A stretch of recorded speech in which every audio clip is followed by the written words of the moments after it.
Okay, so on the Belvedere project, this is going to be kind of a nostalgia car. So I'm looking for things that are, relevant 1960s stuff that would speed parts that'd be in the car.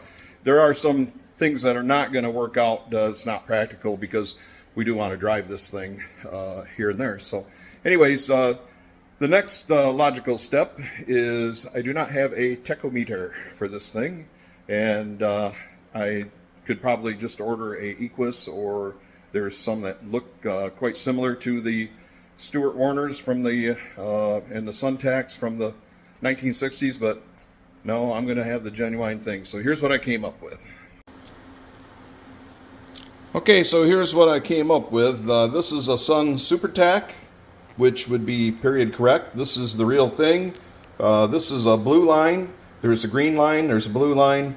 Green lines generally did need a sending unit. Blue lines, some of the earliest ones needed a sending unit. And then usually though, if it says 802, 801, 803, they will not need sending units, but you do need to check because there was probably some production discrepancies. Now the reason why I bought this one, I got it off of eBay. The person I got it from, they deal in early tachometers and gauges and vintage parts. They have tested it. They know that it works. So I will come up with a way before I install it in the car to test it right off the engine. Just wire it around the engine compartment and we'll fire it up and test it. But that's later. So right now I just want to explain about this tach. It's going to be a little bit tricky to mount in the car because it's got a column shift. So some things though that I wanted to show you is that this has a fairly good chrome cup. There's better ones out there, and maybe I'll, spring for a better one. It has a stand and it has a flat stand, which I realized that I wasn't going to be able to mount this on the steering column, so I looked for one that had a flat stand.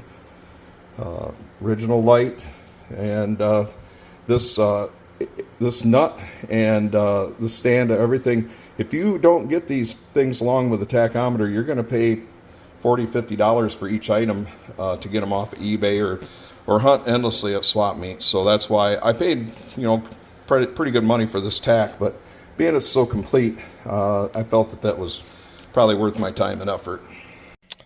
Okay, so mounting inside the car, because of the column shift, this front part steers, and then because of the column shift, the whole back part, there's really no place down there to attach the tach unless you want the tach swinging back and forth with the gear shift lever, which I think would be kind of dumb. So, and you can see the tach just, there's not, I guess if you had a regular floor shift column, then you'd be fine. But anyways, practicality wise though, you really don't want to take your eyes off the track or look down. So probably the correct place to put it is going to be somewhere up here, and there's not a lot of room for the windshield, but I think we can do something like that with it. I may have to make an adapter. Yep, we're gonna.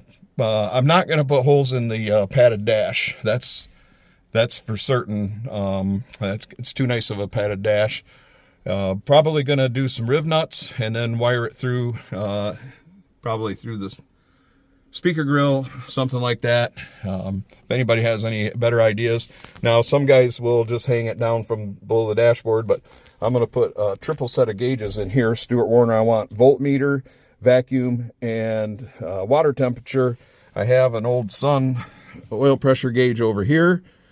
Or we can put the oil pressure gauge in, voltmeter and water temperature over here, and a chrome bracket. That's what I see going on in here. So, but at this spot here, if you put it right here dead in front, it's going to be kind of impede your vision. And generally, if you're a left lane drag racer, then the tach is right in your view. If you're a right lane drag racer, some guys will hang them or mount them up on the pillar here, and I don't like that. I think this is going to work just fine, and it'll look good. Let's get out and take a look at it here. So I think that will look pretty cool. Period correct. Might go for a better chrome cup though. This one does have some pitting in it, and the mounting bracket I can sandblast and paint. But so that's what I got in mind there, and as I work through this, I'll do some tidbits on the video. Okay, so taking the cup off, you can see that this tack is dated 1168, and that will work. This car could have been a few years old before it was got into the hands of a hot rodder. So here's your pot that you adjust if there's a calibration issue. I think you just, once you get power to it, you just set that at 0, and that's the way that works. So this is your probably red wire that will go to ignition switch.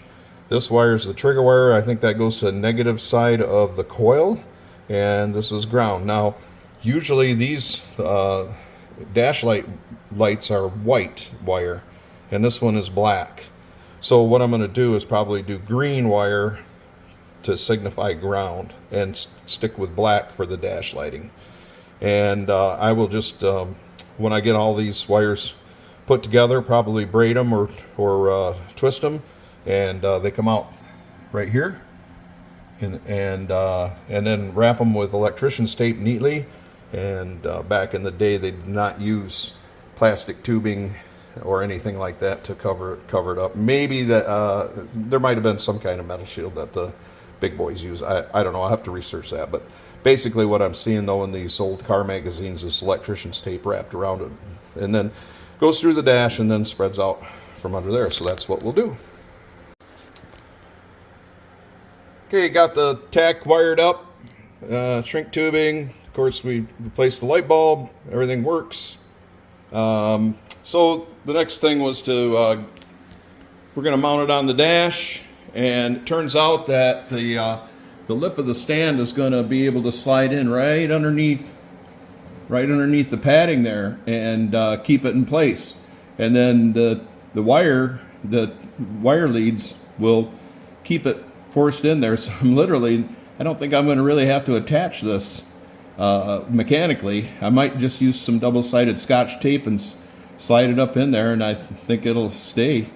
The challenge was getting this hole in, and you can see that what happened was that these aftermarket speakers that are in there, the tin was sticking out, so it made it kind of a challenge. Plus the angle of the windshield is quite severe on these cars, so there isn't a lot of room to get a drill in there. So this was what I came up with. This worked really, really well. It's a DeWalt attachment. It costs about $25, and it really did the job. And I didn't crack the windshield, so pretty happy. So now I guess I'll tidy things up and try to feed it through and see what happens. So there you have it. Wires are pulled through the dash. It's mounted. It was a pretty good struggle, but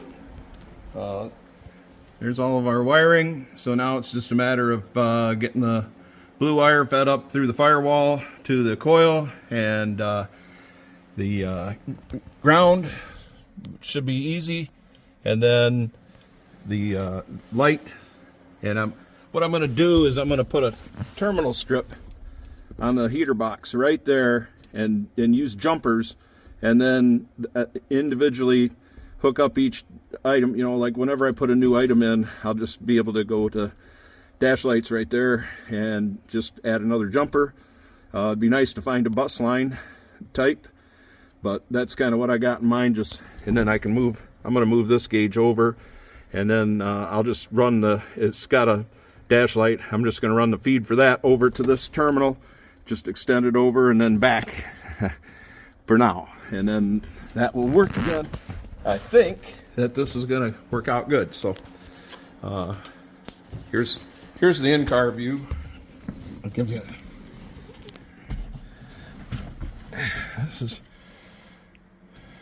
so that's pretty much where you want to tack, in my opinion. So that's it for this one. Please like and subscribe, and I appreciate all my viewers. Just had cataract surgery, so that was a lot of fun. I'm seeing a lot better though, but I got some big floaters from the surgery, but I'll live through it. So that's the next phase. Next thing is get the gauge package for down here, and then this car will be interior wise kind of set up look like an early 60s drag car.